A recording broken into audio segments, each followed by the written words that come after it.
Today I am celebrating Rudolf Steiner, a German poet, architect, writer, philosopher, spiritual phenomenon. He was an incredible person, and it's very difficult for us to picture what must have gone on in his life to enable him to be able to be so productive, to have created so much material, to be so prolific in his talks, in his writings. I believe there are well over 100 books of Rudolf Steiner. Not all written, some of them are, I believe, transcripts from his lectures. But he was someone who lectured from an early age and toured widely, sharing what he was observing, sharing what he knew about life, and enthusing people about an alternative approach to existence, largely based in observation. I participated in a Steiner group many years ago, where we would sit and read through some of his texts and really examine them, and he in turn encouraged people to really examine and observe nature in a way that is not so common. You know, we can presume that we could look at a leaf and take in all the necessary information about it very quickly. But if one actually sits to gaze upon a sapling, a tree, a flower, a mineral, and really, really meditate upon it, really sit with it and observe it very, very carefully, we begin to notice things that are not commonly understood by science, that seems to examine only brief, fleeting photographs of objects or dead things under a microscope.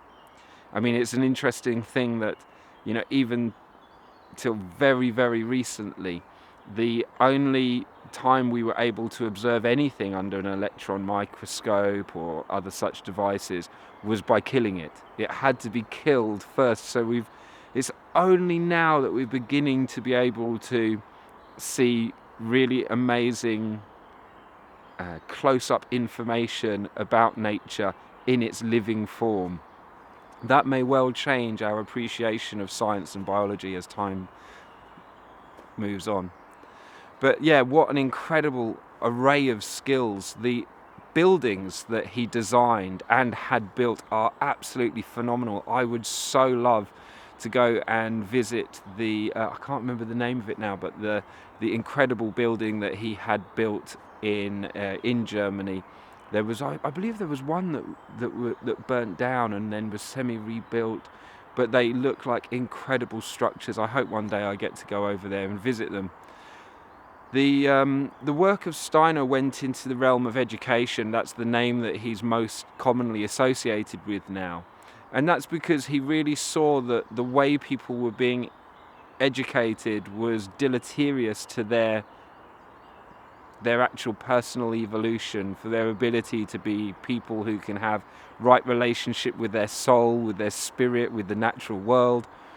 And so he formed a way of bringing up children that really enables their sovereignty to stand first and foremost as they develop into the characters that they need to be in order to serve themselves and their families and the world.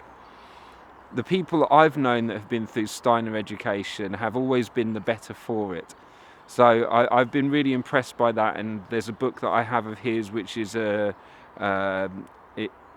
introduction for teachers. He has this amazing approach of encouraging exercises that help us to develop talents and skills that can really help us in all sorts of different ways in our lives.